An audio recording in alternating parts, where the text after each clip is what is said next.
In this video, I'm going to help you learn challenging industry standard Microsoft Excel skills so that you can earn your official Microsoft Excel certificate and impress your colleagues with your Excel exam score. Hi there, my name is Mike and I help office professionals learn Microsoft Office. And in this video, I've got 3 projects that'll help you learn Excel a little bit better, but I need your help. I need you to go through this video and let me know in the comments section what was the most challenging task for you and why.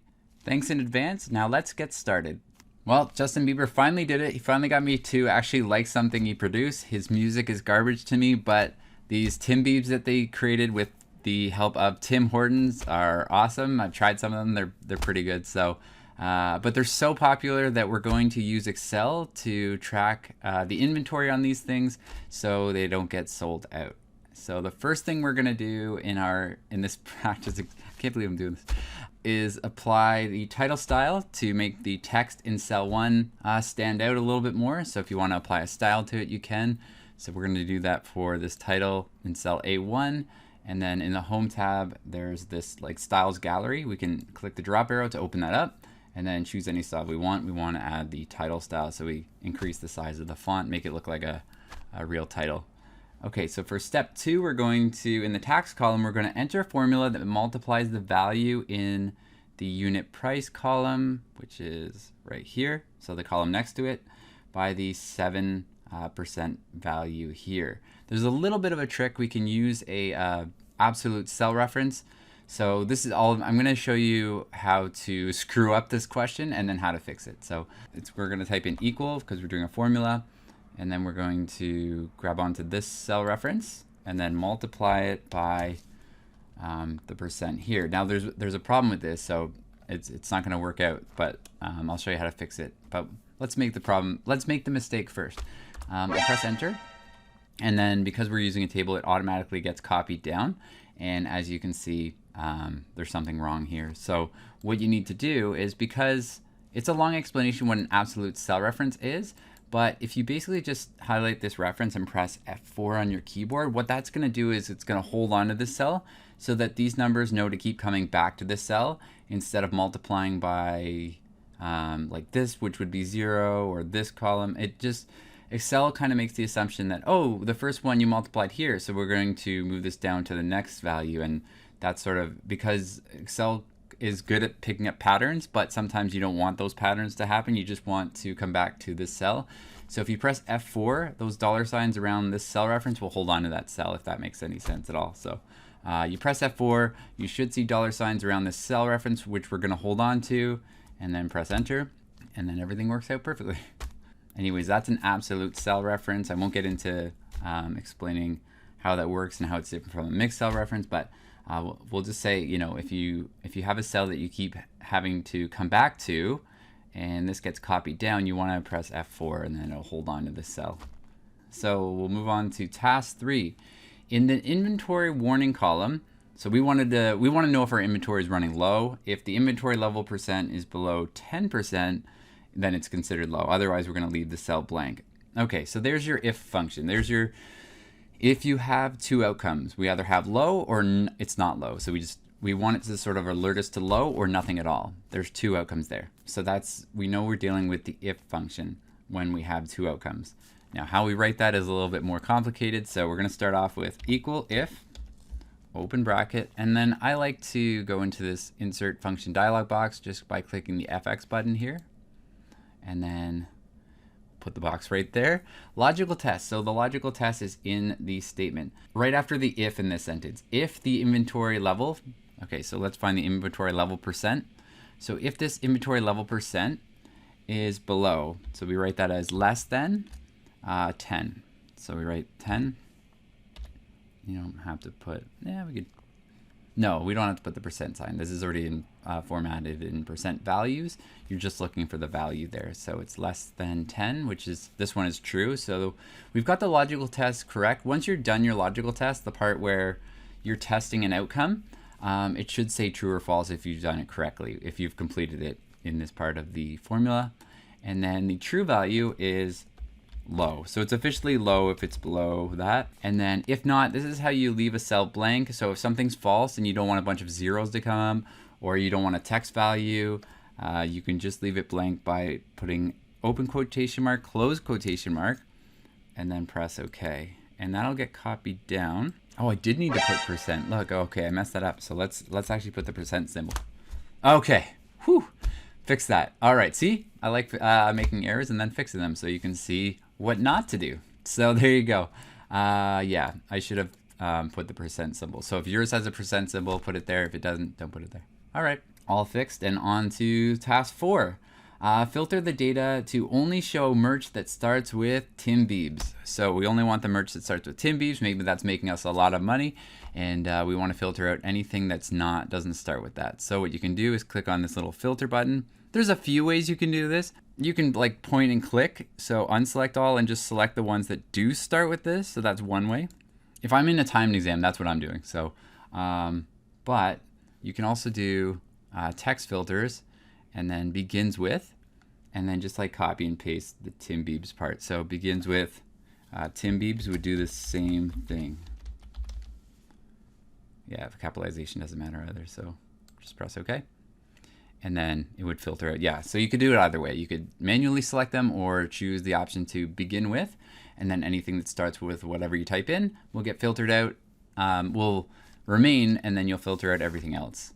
All right, so the last task in this project, we're going to go to a chart. We're going to add a title above the chart, and then we're going to display percentage values as data labels to the right of each data bar. So what they want you to do, there's this option to call it outside end when you add data bars, percentage values on the outside of your chart. That's not going to make a lot of sense until we actually get into some of the chart elements. So let's hop on over.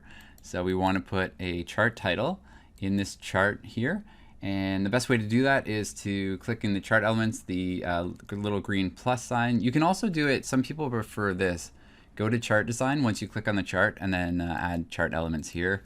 I've always liked this better, click the green button, but you can do it either way, it doesn't matter. So chart title, it by default will put it at the top of the chart, so we don't have to you can get into where you want it. We do it above chart, that's sort of like the default position. And then we want some data labels, so we'll add that. And it's already on the outside end. It's sometimes we'll pick a different pick data callout, but outside end is where it shows the percentage value on the outside of the chart. So that's exactly what they want. It's basically describing what outside end is. So outside end puts the percentage just outside of the series, and that's exactly what we want. And that's it. That's it for this project. For project 2 in this practice exam, we're going to do bite and chew chocolates. I know it's probably making you hungry after that Tim Biebs one and now chocolates, but we've got one really challenging task in the first task and then 3 pretty easy ones that you'll be asked for your Excel exam. So, and 2 of them are a little bit of overlap of what some tasks from the last project. So this is a tricky one here. Move the cells B20 to D25 up to correct the alignment by deleting cells B19 to D19. I think what happens there, and this would happen to me, I would get so focused on moving the B20 to D25 area that I might manually try to do that. And you technically can, but what is being asked of you isn't so simple. So you could just select this area and move it, but that wouldn't solve the problem. For some reason, this area got shifted down. So this comments part would also still be broken. So what we have to do is kind of move the whole sheet up below this area, not just this place. So sometimes your exam will throw kind of like a curveball just to mess with you a little bit. What they're really asking you is the second part. Change the alignment by deleting cells B19 to D19. You can kind of ignore the first part. Don't get so focused on moving the cells. Focus on the last part here, the alignment by deleting cells B19 to D19. So the second part is actually a lot more important than the first. So highlight this area, right click on it, and then delete, and then it'll say shifts cells up. So by deleting an area of your worksheet, you can shift cells around, and then that's what this question is asking for. So press OK, and then notice how everything below it kind of fits in. If you just move that part, it wouldn't really fix the problems where things got shifted down. So just keep that in mind. Really be careful when you're reading the tasks on this exam. But we're going to go on to something a little bit less challenging and apply the heading 1 cell to cell A2. So we'll just click on A2, and then again in the styles gallery, it might not always be a title one. You could add like a heading one, was it? Heading one style, yeah. Okay, in the product ID column, we're also going to filter the data to only display products that begin with WW7881. So a little bit of a repeat. Now this one's a little bit extra challenging because you actually have to add a filter on here. So if this wasn't already a table that you created, like in the last one, this could be a little bit more challenging. But what you can do is click on the Data tab and then click a little filter button. And from there, we can do the exact same filter as we did in the last project. You might just have to add it. And what we can do is just unselect these and then just select the only one we want, which is this. Now again, you can type this in, but I think it's just so much quicker just to unselect and then select the one you want. Press OK. And then you see the 3 that start with the WW7 and not the other 2. Okay, so there you go. So you might just have to add a data filter. That's just sort of a next level thing that you might have to do on your exam. And it's good to know for Excel how to add a data filter. All right, for column E, adjust the column width to 18 points. So we're going to highlight the column, and then in the Home tab, under the Format drop arrow here, so Home tab, Format drop arrow, there's a bunch of row and height options. So we don't want to autofit. Try to avoid the temptation of just autofitting. We want a specific width. So, and make sure you get whether it's the width of the column or the height of the row, make sure you get the right one. This one says turn it to 18 points. We want to make it smaller. Maybe we don't need that much room. So 18 points exactly. Just press enter, press OK. And there you go. We just made the column width a little bit smaller. All right, now we're going to work on our third project, which is all about the school I work at, Centennial College.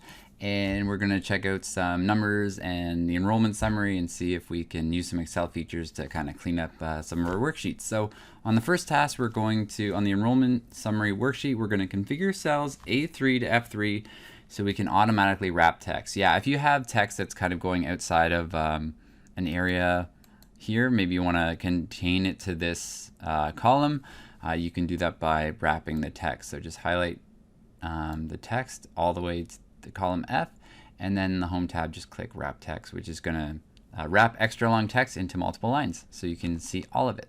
There we go. So we'll just click that. It just kind of wraps it onto multiple lines within the column A, and now we can move on to task 2, which says in the same worksheet, name the range A4 to B8 as enrollment. So if you want to select something really quickly, just go to this name box and type in the range. So A4 colon B8. This will save you time when you have to select large ranges in your data. So press enter. And then what we can do from here, now that this is highlighted, you can just give it a name in the name box. That wouldn't be wrong, but just so you guys don't lose marks, just in case, go to the Formulas tab, define the name, and then, yeah, because this will ensure that you 100% get this right. You're kind of right if you name it in the name box, but 100% right if we do it here too. So this new name is going to be called Enrollment. So I just, on your exam, if you have the instructions and something's underlined, which means they want you to type it out, or you can copy and paste it just by clicking on this to copy it to your clipboard, and then press Control V, paste it to wherever you need to, and then press OK. And then you can even check that we've got this name in the name box, we've got enrollment, and when I click on it, that's the range. So we've created it. We know we've done it correctly. So for task 3, this is a little bit of a tricky one, especially if you use Microsoft Word a lot, and I'll show you why. So we're going to delete a table row. So what you have to avoid doing here is selecting the whole row. So if you select the row that we need, this electrician row, and it goes past this table, you're doing it wrong. So we have to select the row first within the table and just leave it there. And then, see, if you use Microsoft Word a lot, there's actually a table design option that'll allow you to delete rows and columns. That doesn't exist in Excel. You have to select the row and then right click and then delete. And then you'll know you've highlighted it correctly if you see like a table columns and table rows. And then just click table rows instead of columns. Once you click that, notice how the table row gets deleted. You would recognize if the row got deleted because some of this instructions on the third task would actually get deleted in some versions of Excel. So we just deleted the row from the table. Don't go to the table options, just right click and then click delete rows. All right, so step 4, on the last semester worksheet, we're going to create a custom column chart that displays the program names and the average cost per student data. Okay, so what this task wants you to do is select 2 different ranges that aren't adjacent to each other and then create a chart from that. So we're going to do the program names, which is right here, and then we're also going to select the average cost per student. So right here, hold down Control on your keyboard while you do this, or I think it's Command on a Mac. So Control if you're using a PC, however you select multiple ranges. Okay, so select multiple range, the average cost, and then the program name, and then from there go to Insert tab, and then I like to click on Recommended Charts and then just pick the All Charts option to get us to where we need to go, and we want to create a custom column chart. Okay, clustered. Yeah, that should say clustered, not, I'm gonna have to fix that in the instruction. That's clustered, okay? Clustered column chart. Yeah, I don't know what a custom column chart is. So press OK, and then place the chart under the table.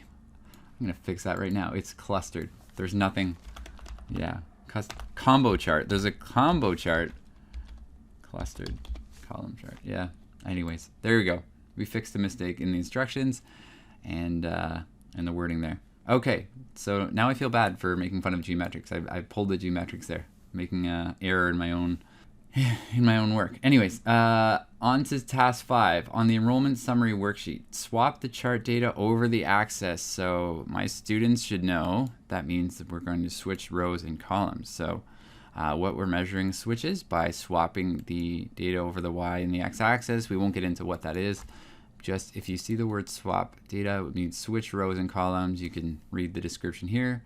It's data being charted on the X axis will move to the Y axis and vice versa. So we'll just click it. That looks nicer. So we're measuring what we want to measure. We've got the numbers, and we're measuring the numbers for each program now. Okay, last task of this project. On the enrollment summary worksheet, apply the style 7 to the chart, this one. Yeah, so you might have to add a few things. You might have to change the color, the layout, and that kind of thing. It just changes the look of your charts in Excel. So style 7, I think that's the one with the nice dark background, all the chart styles. So if you see the word chart style, just look for it here. Okay, number 7, and then apply, yeah, and change the colorful palette to 4. You might also have to add some quick layouts, so 1, 2, 3, 4, all the way through there. But colors are here, and then it's colorful palette 4. Okay, so sometimes it's monochromatic that they want you to add. Those are down there. If it was like row or monochromatic palette 4, that would be here. But we want to go with a colorful palette 4. Okay, make it a little bit more colorful. And that's it. So those are the 3 things you might have to add to change the look of your chart: the style, the color, and also a quick layout. So now I turn it over to you. What was the most challenging task you saw in this video? And if you want to learn more industry standard Excel skills, I've got a whole cheat sheet on Excel functions that are used on the Excel official Microsoft exam. So you can go check that one out, the video on your screen, and I'll see you over there. Bye for now.